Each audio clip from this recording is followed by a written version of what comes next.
Trump wants to overhaul America's safety net with giant cuts to housing, food stamps and healthcare. The budget that President Trump proposed Monday takes a hard whack at the poorest Americans, slashing billions of dollars from food stamps, public health insurance and federal housing vouchers, while trying to tilt the programs in more conservative directions. The spending plan reaches beyond the White House's own power over the government social safety net and presumes lawmakers will overhaul long-standing entitlement programs for the poor in ways beyond what Congress so far has been willing to do. The changes call on lawmakers to eliminate the expansion of Medicaid under the Affordable Care Act and transform the rest of that program into a system of capped payments to states, convert food assistance into a hybrid of commodity deliveries and traditional cash benefits, and expand requirements that low-income people work to qualify for federal assistance. We're very encouraged by their approach to reforming the welfare state, both to taxpayers and the people on these programs, said Akash Chowgule, director of policy for the libertarian group Americans for Prosperity. We're encouraged by the president's rhetoric and recent actions. Congress has final say over spending, but Monday's budget proposal is seen as an important sign of Trump's priorities. Specifically, the Trump budget proposal would gut the Supplemental Nutrition Assistance Program, SNAP, better known as food stamps, by $17.2 billion in 2019, the equivalent to 22% of the program's total cost last year, and implement a boxed food delivery program, a system that White House Budget Director Mick Mulvaney compared to Blue Apron. The proposal would bring a fundamental change to a program that for the past 40 years has allowed recipients to use SNAP benefits at grocery stores as if they were cash. SNAP provides an average of $125 per month to 42.2 million Americans. Under the full-scale redesign, the Agriculture Department would use a portion of those benefits to buy and deliver a package of U.S.-grown commodities, officially dubbed America's Harvest Box, to recipients, using the government's buying power to lower costs. The deliveries of government-purchased foods would account for roughly half of the benefits for the vast majority of SNAP households. The foods in the deliveries would include shelf-stable milk, juice, grains, cereals, pasta, peanut butter, beans, and canned meat, fruits and vegetables, according to USDA. The department estimates that it could supply these goods at roughly half the cost of retail, slashing the cost of SNAP while still feeding the hungry. Advocates for the hungry said they are skeptical of the plan and unclear how it would work for people with specialized diets or whether USDA would allot the same foods to, say, an elderly diabetic and a family with young children.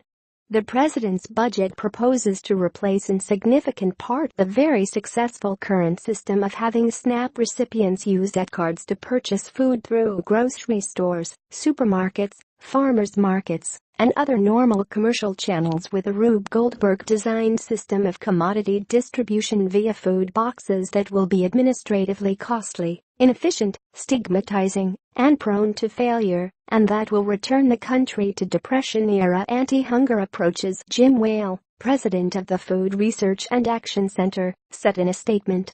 The proposal is also likely to enrage food retailers, particularly Walmart, Target, and Aldi, which stand to lose billions if food stamp benefits are cut, analysts say. On Monday, the Food Marketing Institute, a trade association for grocery stores, condemned the Harvest Box proposal as expensive, inefficient and unlikely to generate any long-term savings. Trump's budget proposal calls for additional cuts of more than $213.5 billion over the next decade to SNAP, a reduction of nearly 30%, according to the Center on Budget and Policy Priorities. Many of the administration's proposed SNAP reforms are familiar. The budget suggests restricting states' ability to issue food stamps to unemployed adults, even in areas where few jobs are available. It recommends eliminating SNAP nutrition education programs, raising the age limit for SNAP recipients no longer required to work, and capping the benefit amount for large families of 6 or more. The push to institute broad work requirements also extends to families receiving housing vouchers, expanding on moves by nearly a dozen states to require Medicaid and food stamp recipients to work. The reforms at the Department of Housing and Urban Development were intended to encourage the dignity of work and self-sufficiency and chart a new course for the future of public housing, the document said.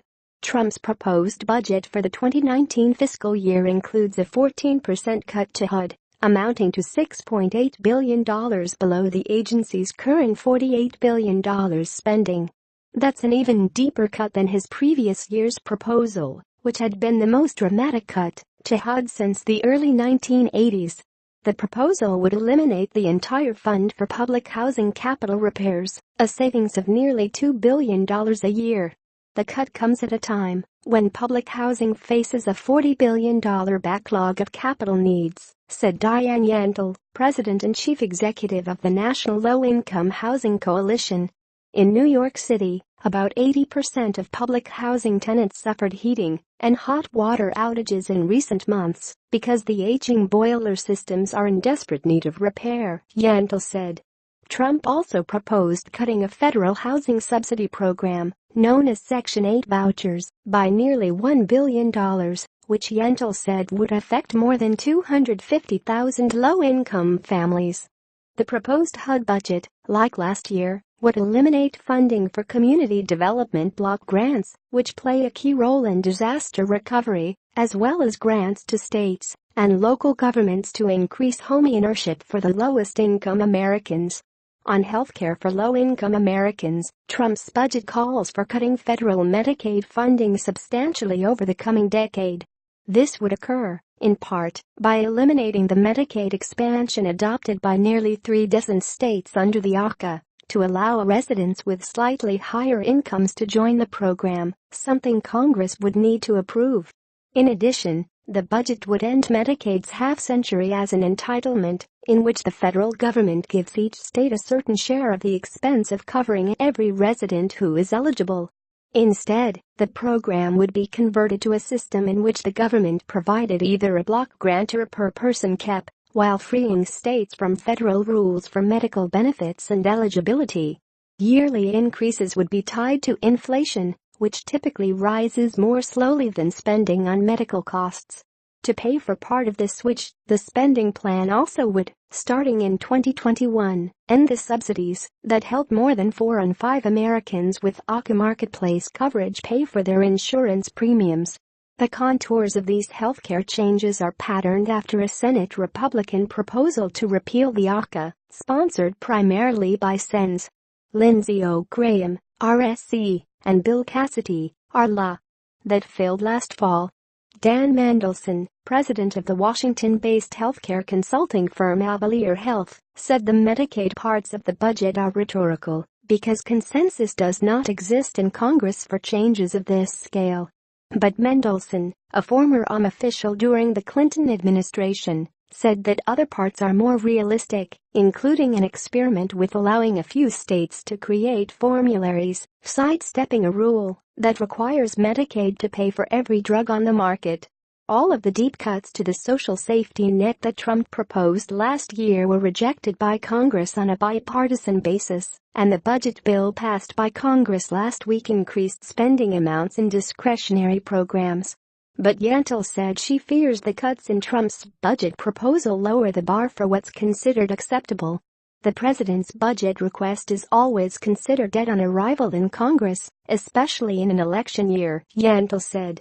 My concern is that it leaves open a space for a compromise to be less severe, but still a significant cut to programs